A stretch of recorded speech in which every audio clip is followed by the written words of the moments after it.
everyone, and welcome to this week's edition of the Map Room. I'm your host, Eric Cunningham. With us this week, we have Jared and Nick, as usual, and we're doing a little bit of a different state this time. We've done politically competitive states, we've done swing states, we've done states that are a little bit competitive, but this time we're doing a state that's not competitive at all, New York. New York is one of the largest states in the country and has one of the largest congressional delegations in the country, as well as one of the largest electoral vote halls. But it's not been competitive at the presidential level in several decades now. Despite this, it's actually a really interesting state to look at because there are various pockets of strength that both parties have that are really kind of surprising overall. So we're going to go ahead and jump right into things. I'm going to go over the recent presidential history. So this will kind of give you an idea of what we mean when New York isn't a competitive state anymore, even though it had been in the past. So 1976 is one of the weirdest elections in American history if you look at it from an electoral perspective. Most of the states in the country were very competitive, and the coalition that came out of it didn't really resemble anything in modern politics. One example of that is that Gerald Ford did really well in New York. He won 47% of the vote in New York, only lost the state by 4, while losing nationally by actually a similar margin. So New York was only marginally more Democratic than the rest of the country. You'll notice here most of upstate is red, with a couple of exceptions, areas like Albany and Erie, and then New York City is, of course, very blue, but at this point, it's not the overwhelming shade of blue that we're known for. It's pretty typical for a large city. And this enabled Gerald Ford to come close to winning it. He actually did very well in a lot of states that are considered Democratic-leaning now, like Illinois and California, as well as Washington and Oregon. 1980, Ronald Reagan managed to flip the state, and he did so with an unusual reason. So obviously, the presence of John B. Anderson wasn't a huge factor at the national level, but Ronald Reagan was able to win the state despite losing by 4%, in part because John B. Anderson did really well in New York City. He attracted a lot of Jewish votes, and in fact, if you look at polling, Ronald Reagan's strong performance among Jewish voters was in part because John Anderson peeled a lot of them off from Jimmy Carter. So Ronald Reagan did really well upstate, except for Albany and Erie, and he did pretty well in the city. You'll notice he actually pulled Carter under 50% of the vote in Queens, which is historically the most suburban and Republican-leaning of the 5 boroughs that represent New York City. 1984, like the rest of the country, New York went Republican, except for, of course, Minnesota, but it was fairly close. You'll notice it's only an 8-point win here, despite Reagan winning by 20 nationally. This is in part because of the strong performance of Walter Mondale in New York City, even though the rest of the state is just this overwhelming shade of red, with the exception of a few counties upstate. This strong performance in New York City was what helped enable Walter Mondale to do well here. The exception here, of course, is Queens, which is, again, historically the most suburban and Republican-friendly of the boroughs of New York, aside from Staten Island.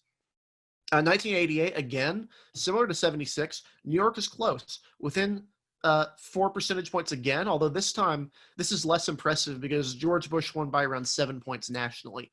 So he ran well behind his national total here. In fact, 11 points or so behind what he did nationally. You'll notice here upstate starts to get a little bit bluer. Areas around Albany, areas around some of these college towns and around Erie look pretty blue.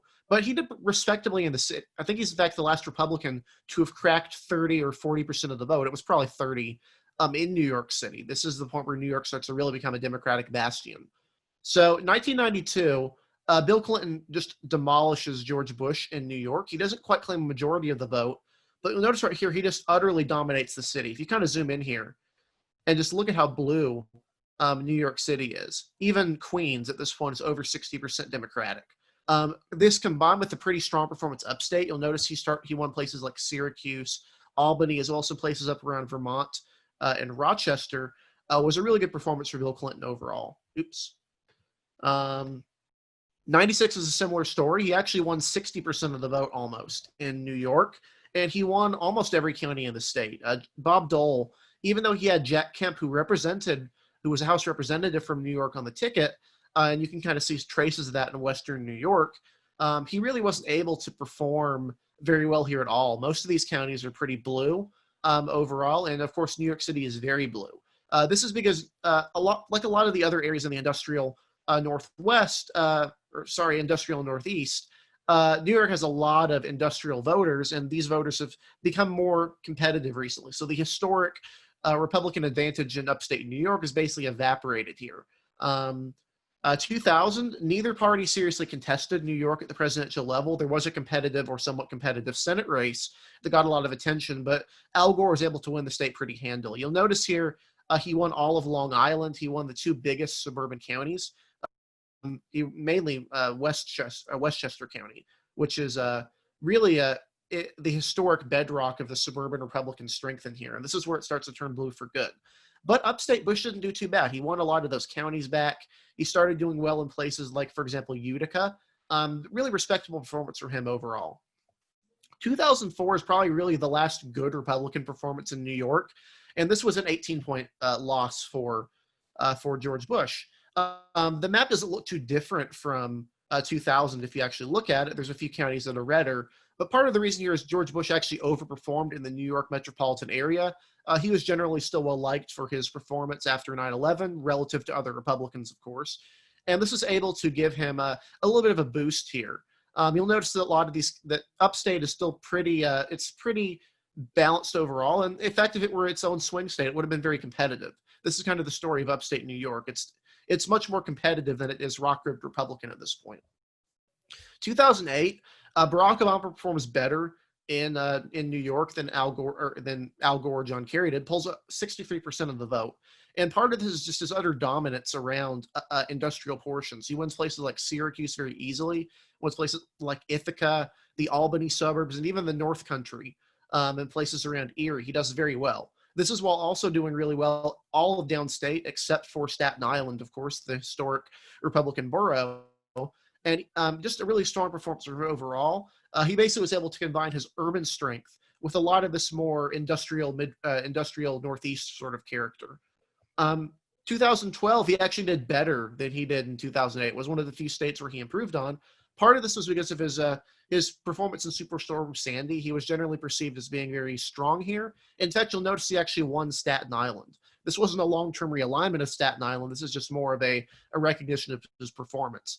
Despite this, Mitt Romney did do better in a couple of counties upstate, especially in the western portion of New York.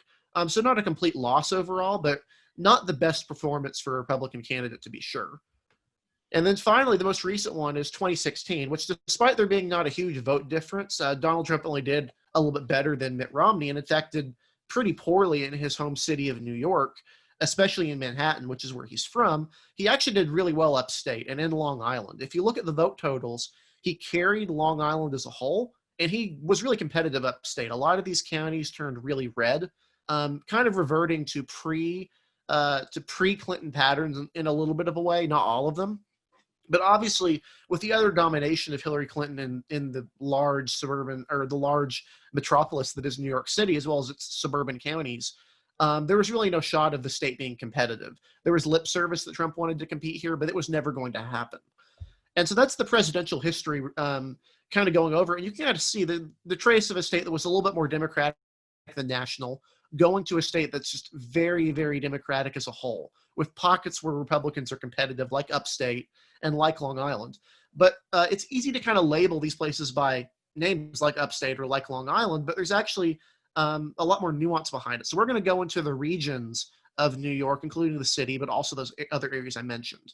So we're going to kind of divide the segment up right here. We're going to go over the regions of New York, and I've got several maps of New York that are ready to kind of show you what the state is like and what the specific regions are. And then we're going to go into a little bit more detail on them in a minute here. So this is the combined, if I'm pretty sure this map is the combined statistical areas of New York. And you'll notice when this loads up, there's a lot of them. There's obviously the New York metropolitan area, which stretches all the way from Long Island to these counties up towards, where we used to think of as upstate, like Ulster, Dutchess, and Orange County. Ulster is kind of on the fringe of the New York metro, but this is kind of the most Democratic area as a whole. You notice that Democrats won 69% of the vote in the New York metropolitan area, which is a pretty impressive performance overall, even though a lot of this is pretty red. Places like Suffolk and Nassau and even these other counties like Ulster and Orange are more Republican down ballot. The second biggest one in the state is actually the Erie metropolitan area. And Erie's on the far west. It's actually the part of this is closest to the Canada, the Canadian province of Ontario, and it has Niagara Falls. It's a pretty large city. It's pretty diverse, and on balance, it's a Democratic-leaning area, but not by much. You'll notice here, Trump. This is an area Trump did a lot better in than previous Republicans had. Then after that, you've got the Albany area. Again, Albany is slightly Democratic, Democratic +2, more than the national average, but it's not overwhelmingly so. And there are, in fact, Republicans that are competitive in these counties around here. Then going on to that, we've got Rochester. Rochester is another one. You'll notice these upstate ones are very narrowly Democratic, these large metropolitan areas. Rochester itself leans Democratic, although the county itself has a Republican, has a lot of Republicans in it, like a lot of upstate counties. And then these ones surrounding it tend to be more Republican. Another one is Syracuse. This is a little bit more Democratic than either of these. But Syracuse actually has a Republican representative at the moment, John Katko. Kind of gives you an idea of the down ballot strength here.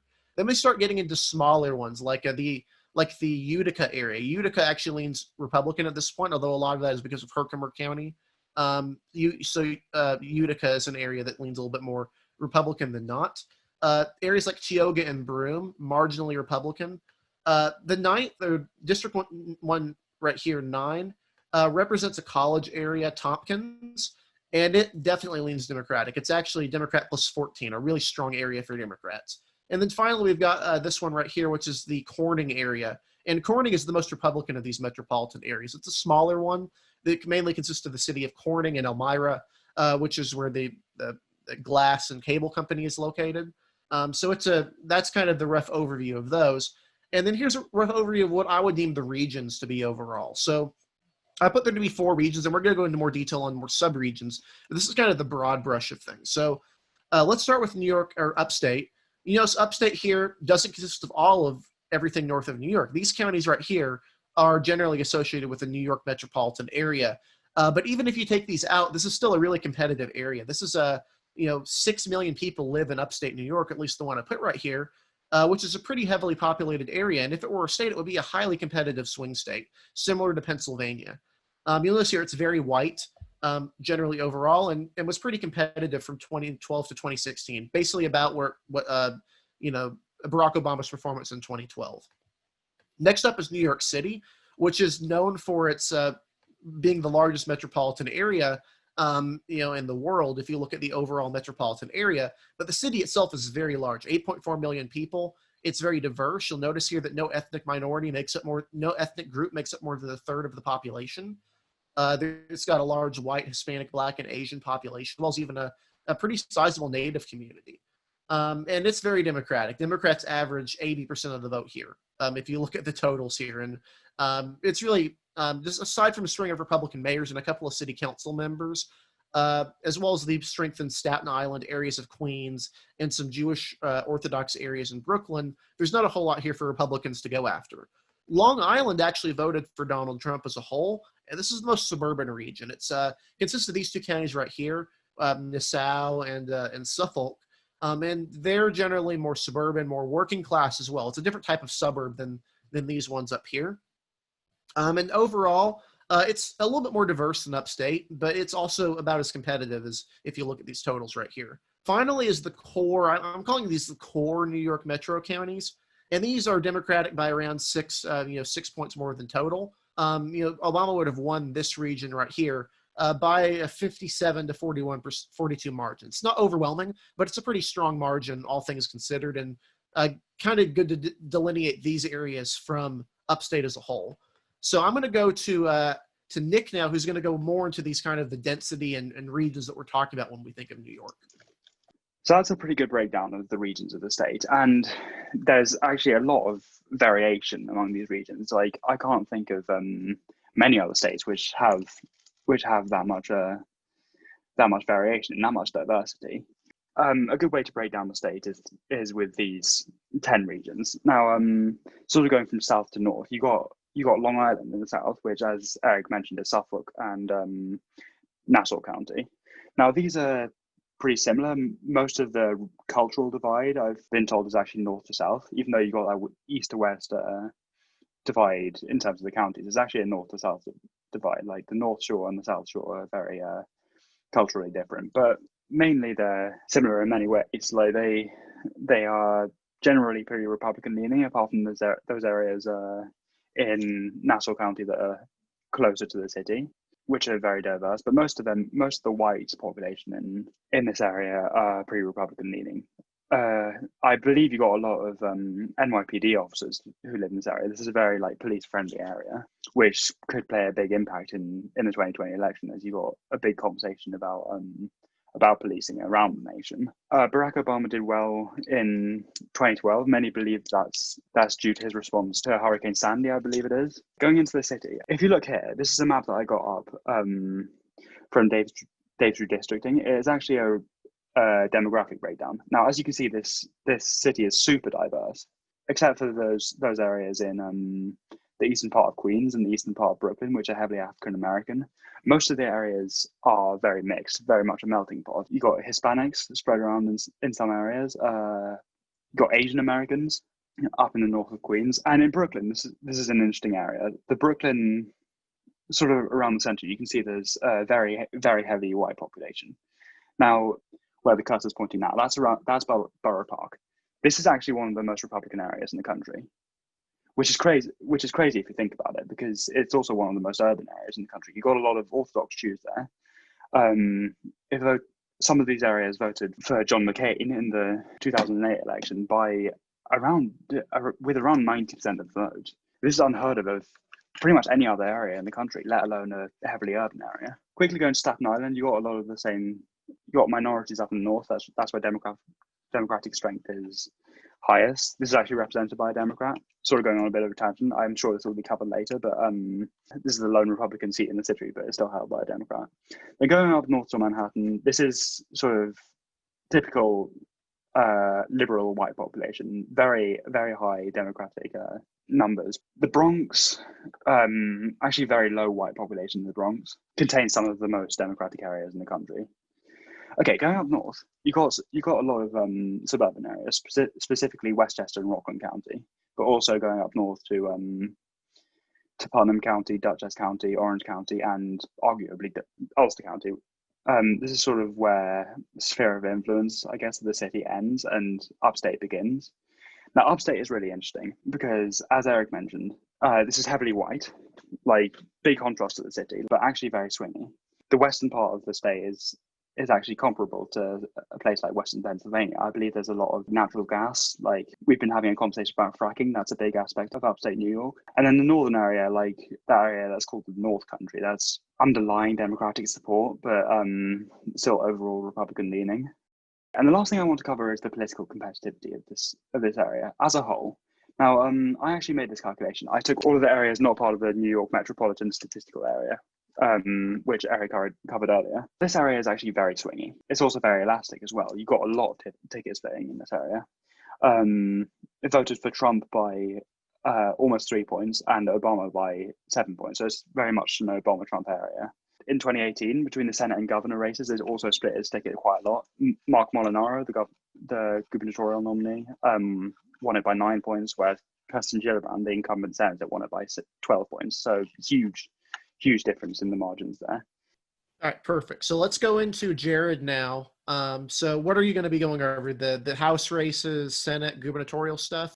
So Nick and Eric both had quite a nice overview over New York, not only statewide, how it's voted in various circumstances, but also sort of the regional distinctions. And one thing that I want to go into more so is how the state has voted on the senatorial and gubernatorial levels, and then going down even more granularly into the House and talking about some important things that pertain specifically to New York. So I'm going to share my screen. So the first thing I want to talk about is the recent history of New York State Senate elections. And these are national elections for the Senate. Starting in 1962, you have a name, Jacob Javits, who is very sort of popular and very well known within the sphere of New York politics. And he sort of embodied, along with sort of the Nelson Rockefellers, they really embodied that type of liberal republicanism that was so prominent, so evident in New York politics, especially throughout the late 20th century. And so you see that in 1962, this was a midterm during Kennedy, and so this was a favorable result to Republicans like him. He won the state by 17 points, and you can see that not only did he do really well upstate New York, with the exception of Albany, but he also did quite well. If you see the small little boroughs of New York City, he did quite well there, with the exception of the Bronx, of course, which to this day is the most Democratic borough of all of them. Going to 1968, you see a similar performance, with the exception of a conservative challenger, in this case, James Buckley, of course, related to William F. Buckley Jr., who himself made a lot of strides in the realm of American conservatism. You really saw him sort of eat away from some of Jacob Javitz's margins, but it wasn't enough to help buoy a Democrat over him. And so you saw Javits cleared, or wasn't able to quite clear 50%, but he was still able to win by a considerable margin. Going to 1970, James Buckley, he sort of had returned, and he was able to actually win a seat, one of the two seats for the New York Senate. And he did well against both a Democratic challenger and a Republican challenger. And I think that this is a good opportunity for me to talk about what you see here with not only the party, but also the alliance. And so New York has this weird phenomenon that we don't see in a lot of places, and it has to do with fusion voting, where candidates can run on the multiple party lines. And so, for example, as you see here, a candidate like James Buckley can run on a conservative line as well as an independent alliance line. And when we look at these things and we look at which lines candidates choose to run on, it tells a story about their political ideology. And so you see for a candidate like Charles Goodell to run on a Republican and a liberal line shows that they sort of conform more so to the liberal Republican type of ideology rather than a more conservative type, as someone like James Buckley would have adhered to. Going to 1974, in the aftermath of Watergate, even then Jacob Javits did quite well because he was able to assemble a coalition, again, owing to his sort of liberal republicanism, that kind of brand. He was able to assemble a coalition of not only Republicans, but also more liberal-minded individuals in New York. And so he also won this time with a plurality of the vote, which was similar to a previous election that I told you about. And he won by a modest margin, but it wasn't overwhelming by any means. But you did see, again, this fissure between the mainstream Republican Party versus the more conservative firebrand ideology that sort of sprung out of Republicanism. Going to 1980, you have another very familiar name in Al D'Amato. And Al D'Amato was the predecessor to Chuck Schumer that I'll talk about in a little bit, but he was a pretty mainstream conservative, considering the fact that he represented a state like New York. He aligned himself with Ronald Reagan throughout the Reagan administration. You can see that he was elected concurrently with Ronald Reagan. And he was much different from Jacob Javits. And you can see even here that Jacob Javits ran against Al D'Amato on the liberal line and lost with only 11% of the vote. Going to the next 1992, we're speeding ahead a little bit just because some of the intermediate elections are not as important. But this election was Al D'Amato's last win. He won very narrowly, only by about 1.2%. And this is because the candidate for the Democratic Party was able to really run up the score in New York, as well as some of those lingering areas of Democratic support that we're even seeing today, such as Albany, Tompkins County, home to Cornell University, as well as Erie County, home to Buffalo. And so what you're really starting to see now is that in these close New York elections, if a Democrat is able to do decently well in the city, as well as these scattered areas upstate, that's going to mark a winning coalition for them. 1998, this was a marquee race, according to some pundits back in 1998. This was a midterm year for Clinton, but this turned out to be a rather favorable year to Democrats overall in the country, which sort of bucked usual notions of midterm years. But this is no different. Chuck Schumer won the state by over 10%.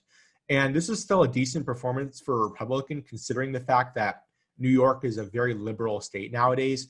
But nevertheless, Al D'Amato was an incumbent senator, and he really went down in this race. And you can see that Chuck Schumer not only was able to capture, once again, those crucial counties in upstate, but also build upon that by winning places like Syracuse, as well as Niagara County, and more of suburban Albany, as well as Westchester County, which is, again, as Eric mentioned, sort of the bedrock of suburban Republicanism that has now drifted very far away, past reach for Republicans in the modern age.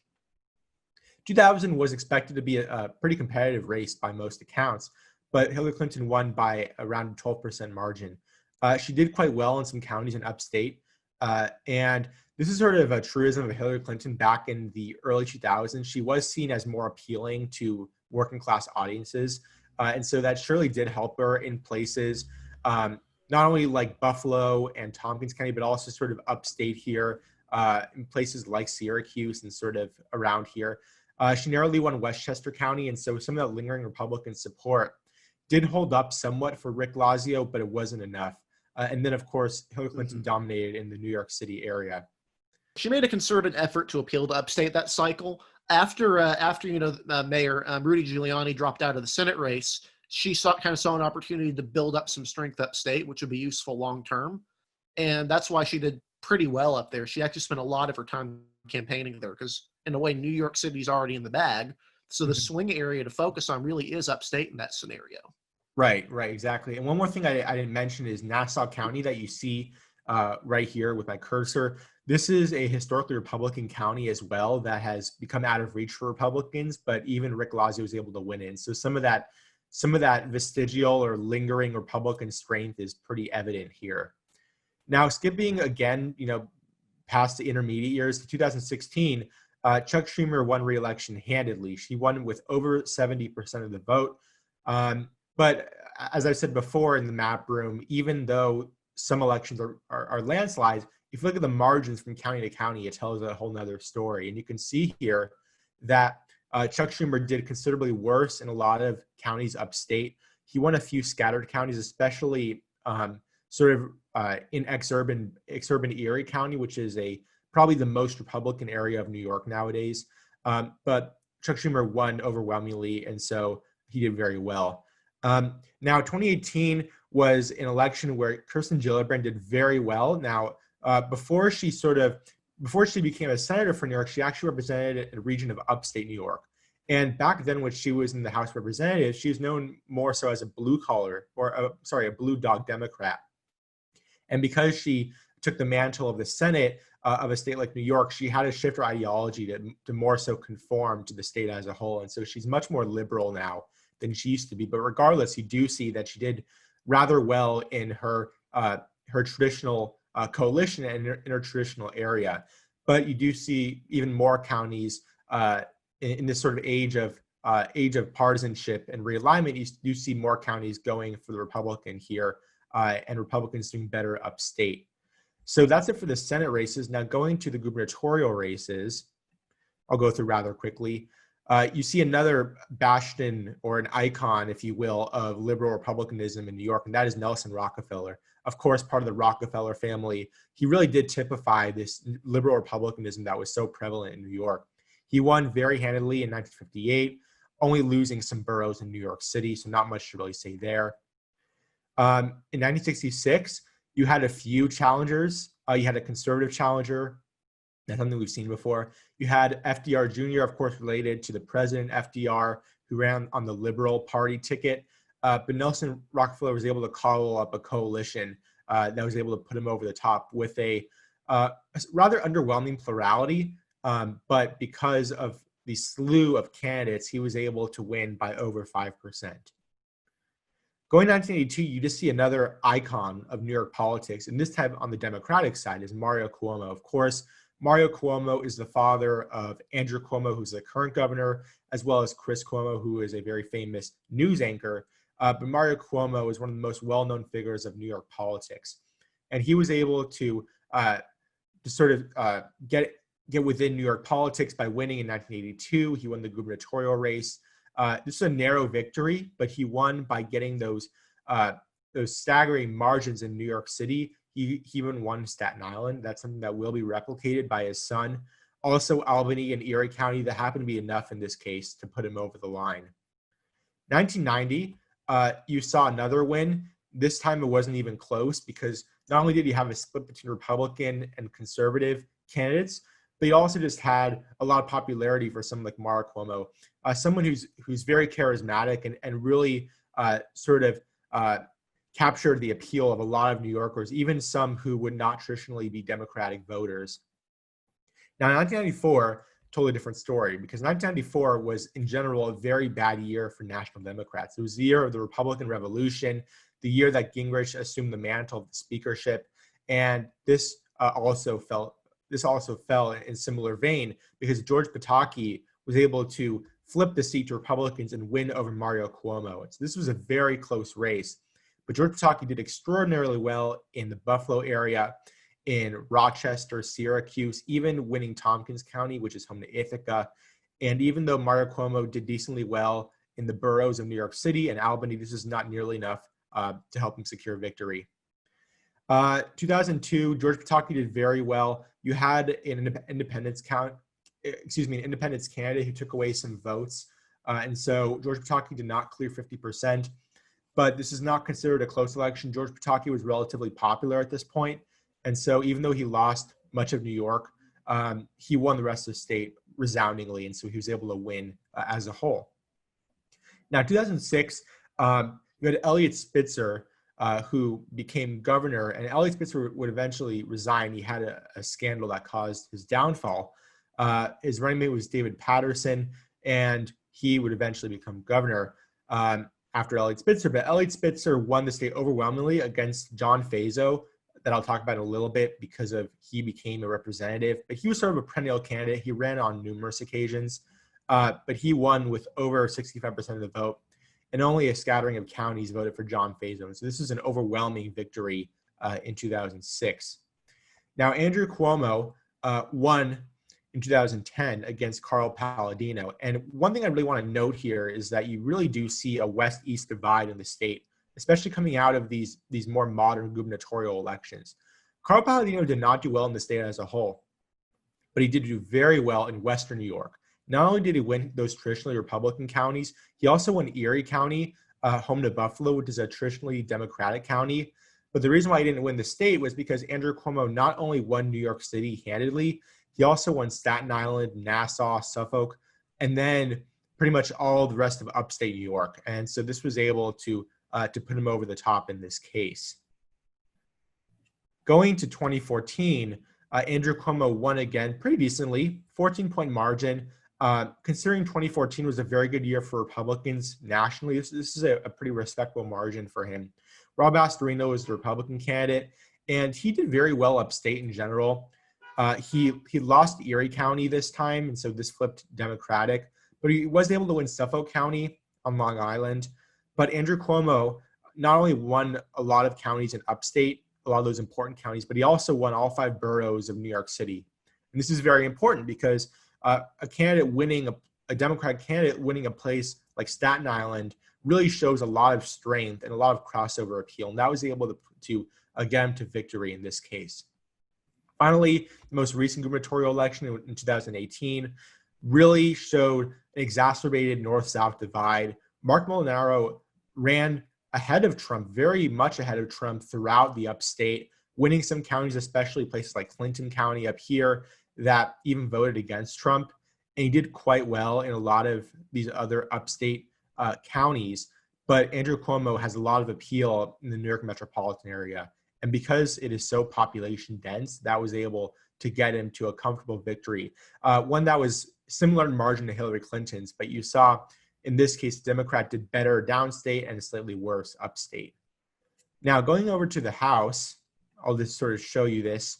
First, I have a map of the current districts of the House. And there are a few things I want to go over in particular.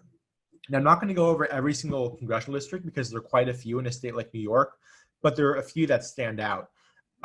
First, I'll start with upstate because that's the most obvious visually speaking. Upstate does have some of the most Republican-leaning districts. The most Republican district nowadays is the 27th, formerly represented by Chris Collins, who had to resign due to some scandal having to do with finances, and now it's represented by Chris Jacobs, who was a former state legislator in the Buffalo area. This is the most Republican district in the state, and if you're from Buffalo, you know that Transit Road is the road that divides the 26th, which is Democratic, from the 27th, which is a Republican district. Some other Republican districts include the 23rd, represented by Tom Reed. And then the 24th, interestingly, it's a Democratic-leaning district that voted for both Obama and Clinton, but it's represented by John Katko, as Eric mentioned earlier. And he's more of a moderate Republican who could have a run for his money this year just because of prevailing national trends. but he has run rather quite ahead of many Republicans. So he's able to hold this Democratic leaning seat. And this is one of only 3 districts in the nation that voted for Hillary Clinton but are still held by Republicans. Yeah, I just wanted to say, like, while we were going off from John Katko, like he has a pretty interesting career. Like when he first got elected in 2014, that was in a district that Obama won by about double digits, and he was running against an incumbent, Dan Maffei, or however you pronounce it. He ended up winning that by about 20 points. This is a completely like scandal-free incumbent and in a Democratic district, so it's really fascinating. Like, and that's a good example of the ticket splitting you'll see in upstate New York. Yep, it's a very interesting district, and Republicans actually almost flipped several more that year. One of them was the district represented by Slaughter, the Rochester-based seat, was very close to flipping that year. Some other Republican ones are the 21st, represented by Elise Stefanik, who flipped the seat in 2014, seen as sort of a rising star in the Republican Party. And then you have some districts that are Republican-leaning, but are represented by Democrats. The 22nd is one of them, represented by Anthony Brindisi, who went against Claudia Tenney, and she's very much of a firebrand Republican. And Brindisi is pretty much a mainline Democrat. This district was actually represented by an individual named Richard Hanna before Claudia Tenney. Richard Hanna had the distinction of being the only sitting Republican member of the House of Representatives who voted for Hillary Clinton and who endorsed Hillary Clinton also. And so quite notable for this area. The 19th was formerly represented by John Faso, who we talked about earlier, now represented by Antonio Delgado. So this is another Republican-leaning seat that is now held by a Democrat. And these other seats, such as the Buffalo seat, the Rochester seat, and the Albany seat, are represented by Democrats. 18th is represented by Sean Patrick Maloney. This is actually an Obama-Trump seat, but Maloney has a lot of down-ballot appeal and strength, and so he's able to win quite easily. Some other Republican districts, or at least Republican-leaning ones, are the 1st, represented by Lee Zeldin. This was flipped from 2014, and he is favored to win this year. This is a Republican-leaning seat, and Trump is likely to win this seat again this year. The 2nd, represented by Peter King, and Peter King is one of the most interesting members of the House on the Republican side. He's very, very well known for his pro-IRA views. Interestingly enough, he's Irish, and so he has a lot of sympathies towards that.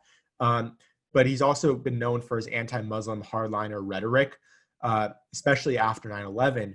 But he's actually retiring this year, and so this is going to be quite a competitive race between Andrew Garbarino and the Democratic candidate Jackie Gordon. So this is going to be a very competitive race, one to watch. The 3rd district is Democratic leaning. It's actually shifted more left in the age of Trump because it is much more wealthy. And so as Nick was talking about, the North-South divide is quite evident on Long Island. Finally, the 11th district is Staten Island, as well as some parts of Brooklyn.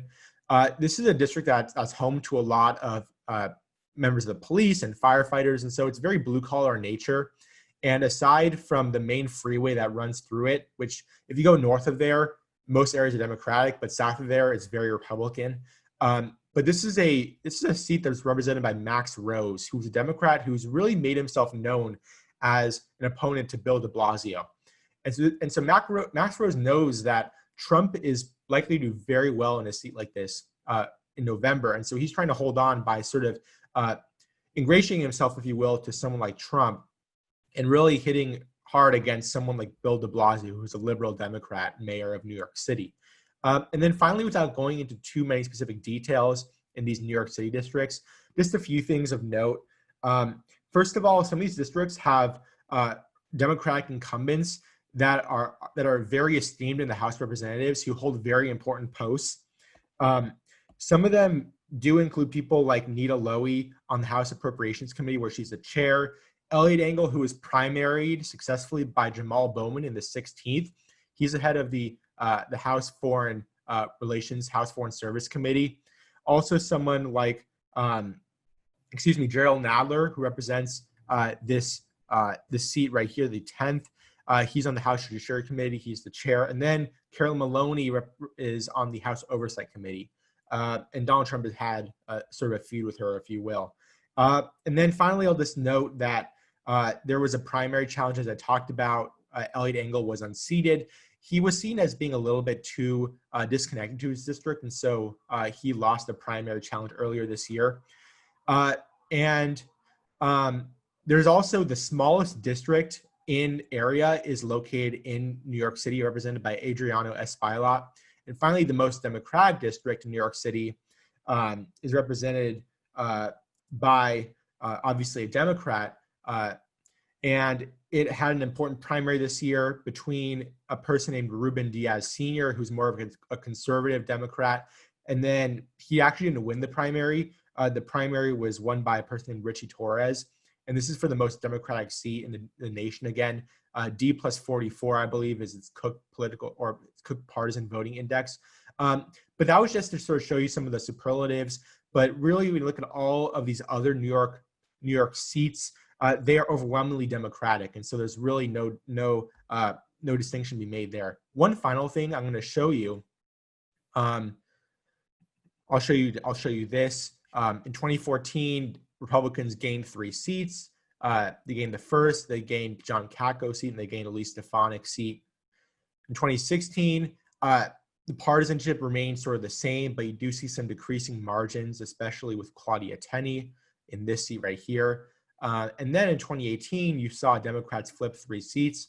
One of them was the Staten Island seat, but also Claudia Tenney's seat and John Fazo's seat, Republican leaning, also flipped. And these are the ratings that Elections Daily has for these districts later this year. You can see here that there's some that are competitive, such as John Katko's, which is a lean Republican. So we think that he's favored here just because of his historical strength. But Claudia Tenney in her 22nd district, that's a toss-up because the Republican challenger does have some weaknesses. It is Claudia Tenney running again, but this is an overwhelmingly Republican-leaning district, and so that's going to sort of balance it out. And so we have it as a toss-up as of now. The 19th, Antonio Delgado is a very strong incumbent. We have that as a pretty likely hold for Democrats. Max Rose is also very strong in Staten Island, so we have him favored here over Nicole Maliotakis, who actually ran against Bill de Blasio for the mayorship in 2017. Finally, Lee Zeldin we have favored in the 1st district. And then the 2nd district, as I talk about, is going to be really very much a toss-up race, and we'll see how that goes. We'll see if Joe Biden has enough strength throughout the country, and he does quite well in Long Island, then he might be able to secure the seat and have his coattails make the seat a pickup for Democrats. But we'll just have to see about that. One more interesting thing to go over about New York politics is the state Senate. For a long time, the state Senate was controlled by Republicans, but the last decade has been just a fractured mess that's ultimately coalesced back into Democrats having more or less complete control of the legislature for the first time in a long time. So basically, Republicans have basically had the state Senate for most of the end of the 20th century and up until 2007. But in 2008, Democrats managed to take control of it. They managed to take a 2-seat majority, which kind of robbed Republicans of their last strength at the state level. But what caused a lot of problems was this weird coalition shift among Democrats. 4 Democrats split off and created the Independent Democratic Conference, which decided to caucus with the Republicans, which that certainly alienated a lot of Democratic supporters and resulted in a lot of problems in determining who the leader of the Senate was going to be. Additionally, you had Simcha Felder, who is a Orthodox Jew, represents the area that has Borough Park in it, who basically doesn't really work with either party specifically, but has generally worked with whoever is in the majority. So even right now, he works with the Democrats, but he worked with the Republicans when they were in charge. He's generally regarded as somewhat of a conservative, but his issues are more singularly focused on things that impact the sizable Orthodox Jewish community in his district. But you'll notice 2013 and 2014, Republicans had a pretty solid control. In fact, Democrats only had 24 of the 63 districts in the state, while Republicans had 29, in addition to Simcha Felder and the 5 members of the Independent Democratic Conference. Going into 2016, Republicans actually gained seats. They gained 3 seats in the 2014 elections and were able to expand their majority.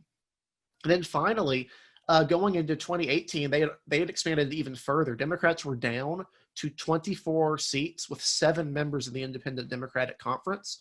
along with Simca Felder coalitioning with the Republicans, which ultimately resulted in a very sizable majority for the Republicans. It's worth noting, of course, that these Republicans are still fairly liberal. Things like same-sex marriage passed under their control, but this did give them some influence in terms of things that Republicans care about. This all kind of went away in the 2018 election when all 7 of those members of the Independent Democratic Conference returned to the Democratic Party. I'm not sure if the Independent Democrats still exist as a group, but basically they more or less just are Democrats now.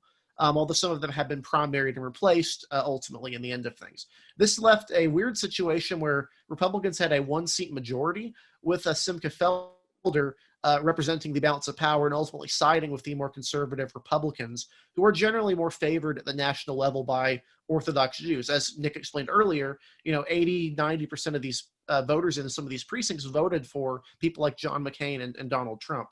2018 was a bloodbath, though, for the Republicans. They lost 8 seats, which resulted in Democrats having a massive 41 members of the state Senate, with Republicans reduced now to only 21 members with several vacancies. In fact, Democrats have a chance to maintain permanently a 2/3 majority and draw maps and redistricting that would be more favorable to them. The current maps in the New York State Senate are really odd. They're not particularly good looking, and they're definitely skewed to favor Republicans. So Democrats are definitely going to draw a map that would be a little bit fairer in look, but also lock themselves in.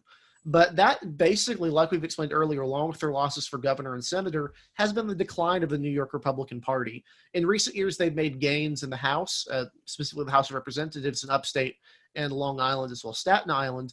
But on the whole, the New York Republican Party is kind of atrophied. So thank you guys for watching this week's episode of The Map Room. I hope you enjoyed going over a state that's not particularly competitive, but is certainly an interesting state. So where can we find you guys on social media, Jared and Nick?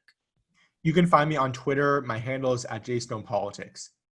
You can find me on Twitter. My handle is TossUpReport. And you can find me on Twitter @DCunningham too. And you can find all of our articles at Elections Daily. That's elections-daily.com and elections_daily on Twitter. And we really appreciate your support there. We do podcasts and other things as well, race forecasts. And if you like the show, be sure to like and subscribe to the channel here, Old Bull TV, where we're bringing you these episodes weekly or usually weekly. We really appreciate all the comments, positive comments we get as well. So thank you guys for your support, and we'll see you next week's edition of The Map Room.